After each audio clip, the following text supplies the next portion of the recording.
Alright, welcome to Just Because of Manchester United, the station that brings you every news about United transfers, staggers, prayer rating, reactions around the world. So please like and subscribe as we get on to another topic. RATCLIFFE went online yesterday. That's the minority shareholder of Manchester United and is the owner of Ineos. So you might be hearing Ineos or Jim Ratcliffe. They are both the same person, okay? So he went online, or he had the one-on-one with Neville, and they discussed some things. I'll just touch on a few points because I don't want to make this video very longer. And I've said this before. I'm just going to retaliate most of the things I've said. Number one, Ineos, which is Ratcliffe is the owner of Ineos, is not the majority shareholder of Manchester United. The Glazers are still the majority shareholder because they share it among their siblings and themselves equally. All the shares that Ratcliffe owns is 28.9%. In fact, it just increased this year after he invested another £100 million into the club. When they say invested, that means he gave it to the Glazers. That's what they call investment. When you want to buy shares, you give it to the owner, they sell. So it improved his stake from 27.7 to 28.94. Man United is an expensive stock.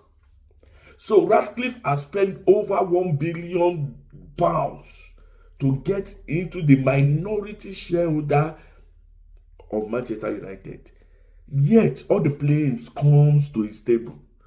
He's sacking people. People don't know why he's sacking people. He's laying down some rules and saying, you guys cannot do this, cannot do this. People don't know why. And they're all shouting on his head. Is this how the big club is run? You guys don't know what is going on. And I've said this before. It is the Glazers that is still the problem of Manchester United. They have over 68% share holding combined. The whole Glazers family combined shares is 68% and something. If that is not taken care of, we will not save this club. That aside, he started explaining the PSR rule. What is the PSR rule? The profit and sustainability rule that had Everton deduct their point from. It should have affected Man U if not for this man, this Ratcliffe. He explained the kind of action he took to actually remove Man United from, or save Man United from point deduction. One of those steps was to cut those tabs. One of those steps was to look at some ex-players' benefits, and he cut them. Now, he also admitted that he has made some obvious mistakes in his early decisions, like keeping Ten Hag. He said it. But in one of the things he said, even him said the reason why he didn't take that decision was because he didn't feel like he had enough backings or he had enough experience to have taken that decision. So where I fought him was extending Ten Hag's contract. If he has not extended Ten Hag's contract and he had just kept him like, okay, let us see how it will go this season, it would have been fine. But he extended it and he made a rookie mistake because I think and I know the people he put in charge are not capable. And that's the last point I'm going to make. He's putting the wrong people in place and they are making the wrong decision on his behalf, and it's looking like he's the one making the mistake, and the man is going around Man United Stadium looking very unhappy. If I am him, I'll be unhappy. After spending £1 billion on a club and I have not yet been seeing my profit, and it doesn't look like I'm going to see profit in the next 7 to 10 years.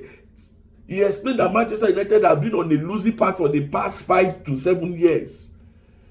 If I'm a billionaire like that, I would not feel happy. And I said it yesterday in Arsenal's case, when I said the Arsenal's manager board has backed Arteta enough, and they've seen that they cannot continue wasting money. Why? Billionaires don't waste money. They invest to get their profit. That is why they will feel encouraged to invest more. If a billionaire is not making interest or making profit from his investment, he's likely to just withdraw. It's not about passion for them. It's about profit. People need to learn. Ratcliffe is not about passion. It's not zeal. It's profit-oriented. We need to understand where we are as Manchester United fans. So in this coaching right now, if he has gone through the interview, what it means is that you will have limited resources to get players in. So before you start depreciating and denouncing and driving player, say Casemiro get out, Eriksen go, Rashford go, Garnacho go. Know that those money coming in doesn't involve you, or doesn't mean that you will have it to spend. In fact, if those money comes in, I can guarantee you that they might just take 50% and give to you, and they will push 50% as income, because that is the state of the club. We need to understand the state of the club. So that being said, I hope everybody understands where Man United is standing now. So when we say Man United cannot compete for the title in the next 3, 4, 5 seasons, this is what we mean. Because they will be handicapped in resources, they will be handicapped in bringing in players, and they will also be handicapped in identifying talent. Even if they identify talent and they go into the market to drag with maybe Real Madrid or Barcelona, obviously the player involved will likely choose Barcelona or Real Madrid, unless he has a connection with Manchester United. And that is the explain why Manchester United have been going for the youth guys. You can see they've already taken 2 youth guys from Arsenal. These things are not just saying they are buying players. It is financial. Then it now comes to the field. Why are we going this way? Because that is where our finances can take us. Oh, why are they giving Chidi that money? So that he can convince him to come to Man United. Because we cannot afford the Gokores and the Sinners. This is where we found ourselves. How long will this last? Just like he said in the interview, he's looking at 4 to 5 years. So we need to be patient with the system. This calls for time. With time comes growth. With growth comes maturity. And with maturity comes title. And that is where I'm going to stop it for today. Please like and subscribe and comment and let me know what you think. Thank you so much. Have a lovely day.